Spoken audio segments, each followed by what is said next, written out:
ಕಲಬುರಗಿ ನಗರದ ಚಂದ್ರಕಾಂತ್ ಪಾಟೀಲ್ ಸೆಂಟ್ರಲ್ ಸ್ಕೂಲಲ್ಲಿ ಒಂದು ಥ್ರೆಟ್ ಇಮೇಲ್ ಬಂದಿದೆ. ಅದರಲ್ಲಿ ಬೇಸಿಕಲಿ ಸಬ್ಜೆಕ್ಟಲ್ಲಿ ಮಾತ್ರ ಥ್ರೆಟ್ ಬಗ್ಗೆ ಇದೆ. ಒಂದು RDX ಸೂಸೈಡ್ ಬ್ಲಾಸ್ಟ್ ಮಾಡ್ತೀವಿ ಬಿಫೋರ್ 145 ಒಳಗಡೆ ಇರುವಂಥ ಬಾಡಿ ಏನಿದೆ, ಆ ಇಮೇಲ್ ಬಾಡಿ ಎಲ್ಲ ಕಂಪ್ಲೀಟ್ ತಮಿಳು ಭಾಷೆಯಲ್ಲಿದೆ ಮತ್ತು ಅದರಲ್ಲಿರುವ ಕಂಟೆಂಟ್ ನಾವು ಟ್ರಾನ್ಸ್ಲೇಟ್ ಮಾಡಿ ಓದಿದಾಗ ಕಂಪ್ಲೀಟ್ ಅದು ತಮಿಳುನಾಡು ಪಾಲಿಟಿಕ್ಸ್ ಬಗ್ಗೆ ಮತ್ತು DMK ಪಕ್ಷದ ಬಗ್ಗೆ ಇರುವಂಥದ್ದು ಇದೆ. ಅದರಲ್ಲಿ ಯಾವುದೇ ಭಯಪಡುವಂಥದ್ದಿಲ್ಲ.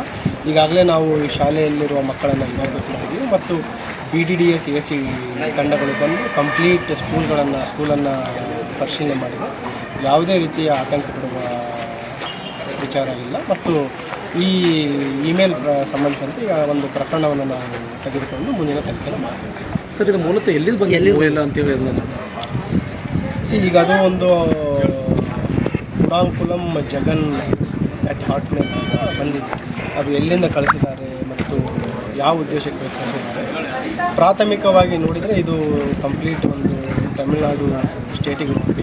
ರ್ಯಾಂಡಮ್ ಆಗಿ ಮಿಸ್ಪ್ಲೇಸ್ಡ್ ಇಮೇಲ್ ಥರ ಪ್ರಮಫೆಸಿ ಕಾಣಿಸ್ತಾ ಇದೆ. ಬಟ್ ಆದರೂ ನಾವು ಈಗ ಟೆಕ್ನಿಕಲ್ ಇನ್ವೆಸ್ಟಿಗೇಷನ್ ಮಾಡಿ ಎಲ್ಲಿಂದ ಕಳಿಸಿದ್ರೆ ಅನ್ನೋದ್ರ ಬಗ್ಗೆಯೂ ಚೆಕ್ ಮಾಡ್ತೀವಿ ಮತ್ತು ಈಗಾಗಲೇ ನಾನು ತಮಿಳುನಾಡು ಕೌಂಟರ್ ಪಾರ್ಟ್ಸ್ ಯಾರು ಇಂಟಲ್ಲಿದ್ದಾರೆ ಅವರಿಗೂ ಕೂಡ ಮಾಹಿತಿ ತಿಳಿಸಿದ್ದೀವಿ. ಅಲ್ಲಿನೂ ಕೂಡ ನಾವು ಇದ್ರ ಬಗ್ಗೆ ಮಾಹಿತಿ ಶೇರ್ ಮಾಡ್ತೀವಿ. ಈಗ ಪ್ರಾಥಮಿಕ ತನಿಖೆಯಲ್ಲಿ ಏನಾದರೂ ಕಂಡು ಬಂದಿದೆ ಸರ್? ಆ ಥರ ಏನಾದರೂ ಕ್ವಶನ್ ಆಫ್ ಜಸ್ಟ್ 1 ಅವರೂ ಆಗಿಲ್ಲ, ಈ ಅಷ್ಟು ಬೇಗ ಹೇಳಲಿಕ್ಕಾಗಲ್ಲ. ಬಟ್ ಇಲ್ಲಿ ಯಾವುದೇ ರೀತಿ ಆತಂಕ ಪಡುವ ಅವಶ್ಯಕತೆ ಇಲ್ಲ ಅಂತ ನಾವು 100% ಕಾನ್ಫಿಡೆನ್ಸ್ ಅಂತ ಹೇಳ್ತಾ ಇದ್ದೀವಿ.